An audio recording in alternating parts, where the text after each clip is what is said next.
Hey, crypto family. So today we're going to talk about a couple news articles regarding the Winklevoss twins and a feud between Craig Wright and Andreas Antonopoulos, with also some Bitcoin analysis at the end. So first article we're going to talk about is Cointelegraph, and it says crypto needs rules, says new Gemini ad campaign. So if you haven't seen, the Winklevoss twins have started posting ads in New York, and a lot of them are saying crypto needs rules. And you can see their Gemini Exchange is at the bottom there. Now, on the surface, this looks kind of negative. It kind of puts a negative twist, but I will explain both sides and why I don't think it's as bad as people are saying.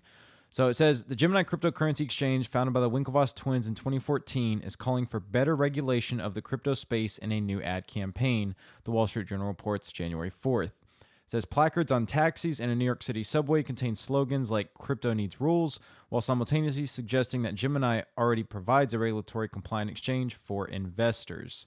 Other slogans include money has a future and crypto without chaos.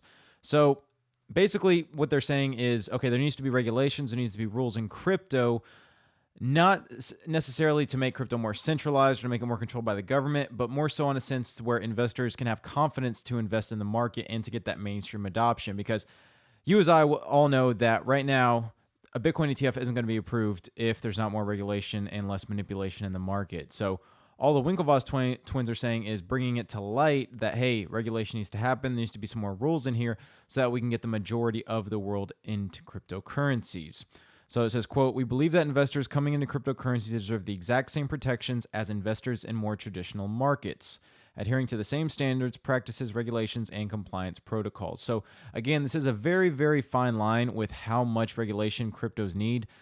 Too much regulation, and again, it's not going to be healthy, and it's actually going to be more restrictive, kind of defeating the purpose that cryptocurrencies provide. So there needs to be regulation, but still the freedom that people can have to freely trade and transact in that peer-to-peer marketplace. So again, they're introducing saying anti-money laundering, know your customer practices, and security measures. Some people are saying it's anti-ethical to the founding principles of cryptocurrencies. But again, these policies here are what make cryptos safer. So again, they're not doing this to kind of alienate cryptos and to make them more government controlled, but really as to just make crypto safer and more attractive so that these big investors will come into the market. Because right now it's kind of like the wild, wild west, manipulation going on everywhere, and there needs to be some structure for cryptocurrencies to excel in the future. So again, probably seeing both sides to this, but just know that, when you see these signs around in New York, if you're there, or just you hear about it on the news,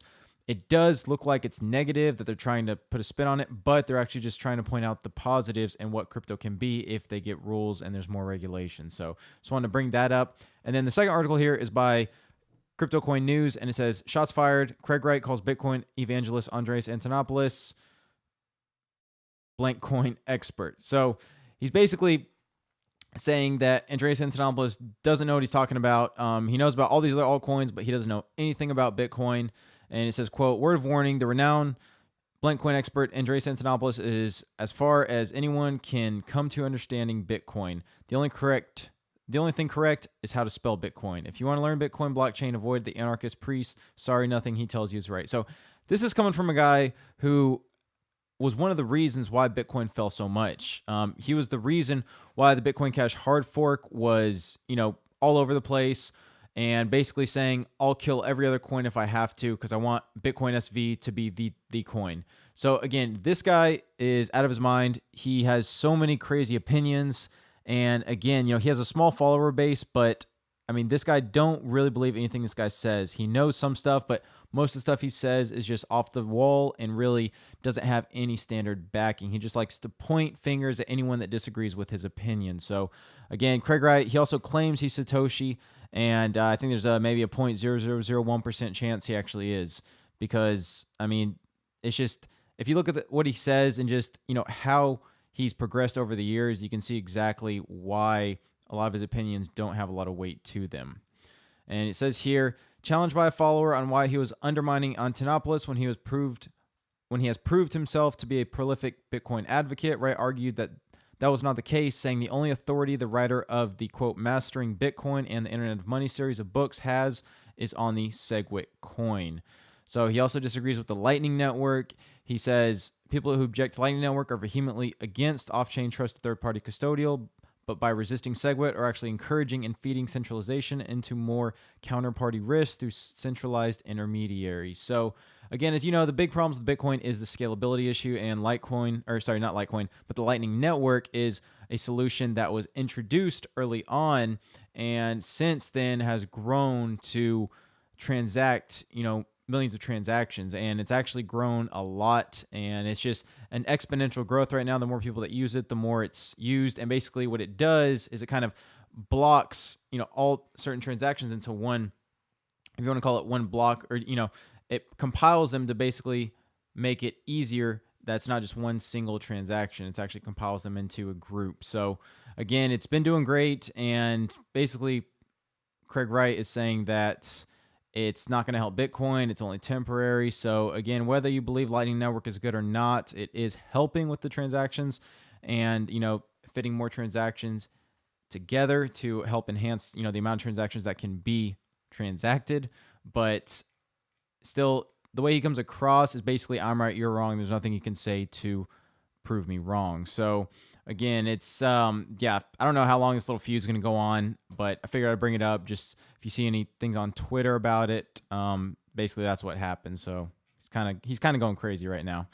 But with that, the market's doing pretty good today. Again, Bitcoin has bounced a little bit. It's up 1.13% to 38.85. Ethereum's up 4.8% to $160. Still doing good. XRP is down 1% to 35.9 cents. Bitcoin Cash is down 0.68% to $161. Then EOS is up 1.31% at $2.76. And Tron is actually leading the top 10, up 10% to 2.23 cents. Now, looking at some Bitcoin analysis here on the 4-hour chart. So we can see right now, again, Bitcoin is holding that 3,800 level. So this was resistance. Now it's turned support, and we are maintaining above it at 3,844. So right now you can see the 50-day moving average, 128-day moving average, and 200-day moving average are all in sync, one on top of the other, which is very healthy and shows that positive trend forming. And then you also see the RSI right now, still a little overbought at 56. Not too overbought though, so still some room to run.